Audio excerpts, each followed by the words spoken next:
Aloha, j'espère que vous allez bien. Je suis Aurore, coach esthéticienne performante et je suis là pour t'aider à booster ton business en tant que gérante d'institut de beauté ou esthéticienne à domicile.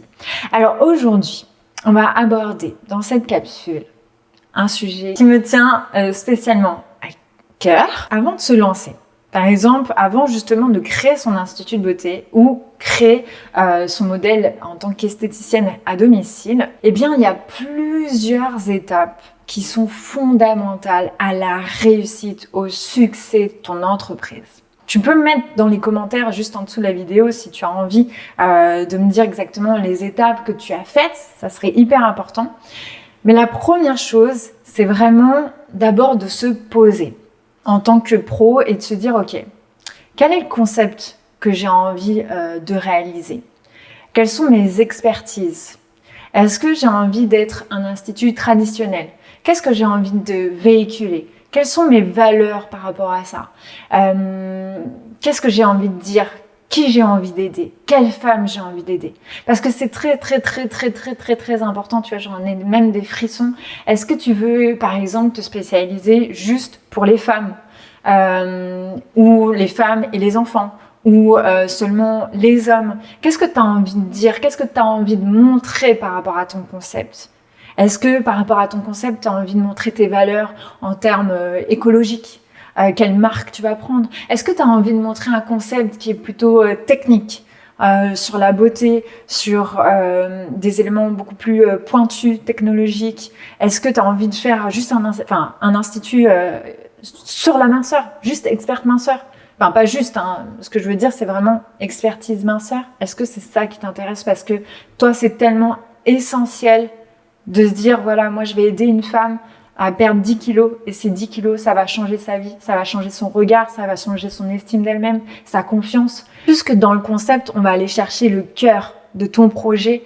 Et le cœur, c'est vraiment de pas aller voir la concurrence, mais de se dire, ok, qu'est-ce que j'ai envie d'apporter? Qu'est-ce que j'ai envie de faire dans 1 an, 2 ans, 3 ans? Et je vais aller même te dire, c'est vraiment, voilà, ta vision à 1 an, 2 ans, 3 ans, 5 ans. Qu'est-ce que tu as envie de créer derrière toi? Donc ça, c'est la première des bases. Parce que c'est vrai que j'ai déjà vu des éléments, donc je préfère t'en parler avant que tu te lances. Ou, comment dire? Alors, c'est bien, mais bon, où en fait, on n'a pas maturé le concept. Parce qu'on nous a pas appris à maturer un concept. Parce qu'on l'a pas appris en école d'esthétique. Et c'est ok. On s'est lancé, on a fait les choses et on fonce, on est battante et ben on fait faire un logo, on fait faire des flyers, on les distribue et on se jette dans ce monde-là. Et je vous trouve, si vous l'avez déjà fait et si tu l'as fait toi derrière ton écran, je te trouve admirable parce que tu es une fonceuse, parce que tu es une battante et je t'applaudis pour ça.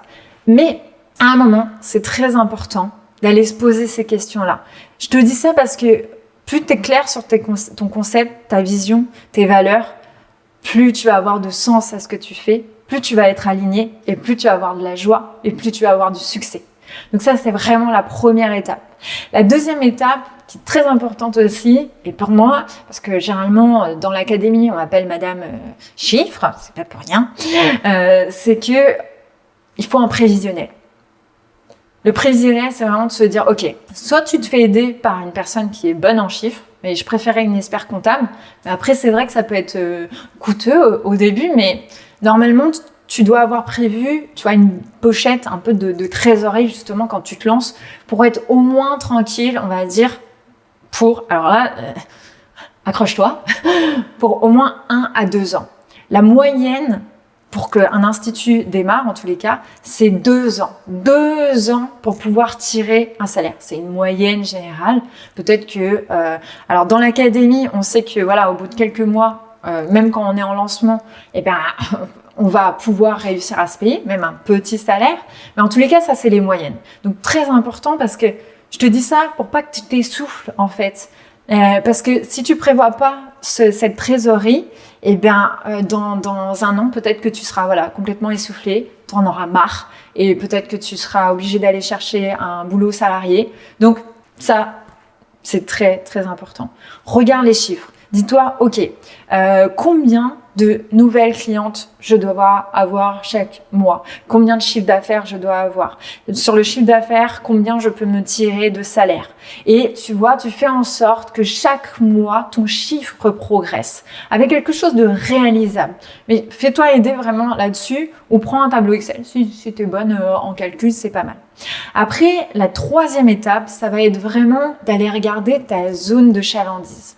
Alors, pour les instituts de beauté, c'est très important d'aller voir la concurrence, de regarder la concurrence, d'aller regarder là où il y a beaucoup de trafic, de flux, d'aller voir s'il y a aussi une vitrine, du passage, un parking. Tu vois, c'est des éléments qui sont essentiels. Et après, d'aller voir sur ta zone de chalandise s'il y a des partenaires qui sont possibles, qui auront les mêmes valeurs que les tiennes. Tu vois, bon, c'est des éléments. C'est vrai que sur une petite capsule, je peux pas te donner toute la vision, mais en tous les cas, ça c'est essentiel. En tant qu'esthéticienne à domicile, le conseil, ça serait vraiment une zone de chalandise. Oui, mais fais attention dans le sens où prévois non pas au kilomètre, mais prévois aux minutes. Tu vois, par exemple, moi, je me dépasse à 10 minutes, à 20 minutes de chez moi.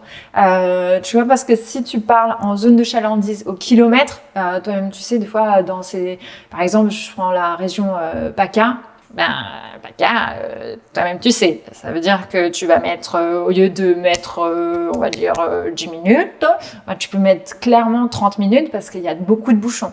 Donc ça, c'est très, très, très important pour pas perdre de temps parce que toi, pour le coup, en tant qu'esthéticienne à domicile, ton temps, il est encore plus précieux parce que il y a le temps de voiture, il y a le temps de monter la table et tout ça. Donc ça, c'est essentiel. Voilà. Et après, franchement, ça, c'est déjà les 3 points qui sont essentiels, oui.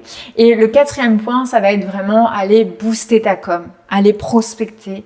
Vraiment, ça, c'est pendant les 2 premiers mois, 3 premiers mois, 6 premiers mois, première année, 2 ans, c'est la prospection à fond, les ballons. Voilà, ça, c'est hyper important. Si tu crées ton institut de beauté, si tu vas te lancer en tant qu'esthéticienne à domicile, que tu as envie de tu sais pas par où démarrer, je te donne les petites pépites, les 4 petites pépites à pas oublier pour que tu cartonnes, pour que tu aies un succès de dingue, que tu kiffes, que tu sois aligné et surtout que tu aies la joie de faire ce magnifique métier qui est le tien. J'espère que cette capsule t'a plu. Si ça t'a plu, abonne-toi à la page esthéticienne performante. Je te fais des énormes bisous et je te dis à très vite. J'espère que cette vidéo t'a inspiré. En tout cas, nous, on y a pris beaucoup de plaisir, même si c'est beaucoup de travail. Alors, si tu veux recevoir des conseils un peu plus personnalisés par rapport à ton profil de gérante en esthétique, je te recommande vivement de réaliser le quiz dont le lien est dans la description juste en dessous de la vidéo pour pouvoir t'apporter encore plus de contenu adapté à ton profil. En tout cas, je te souhaite une belle journée et surtout, n'oublie pas de t'abonner.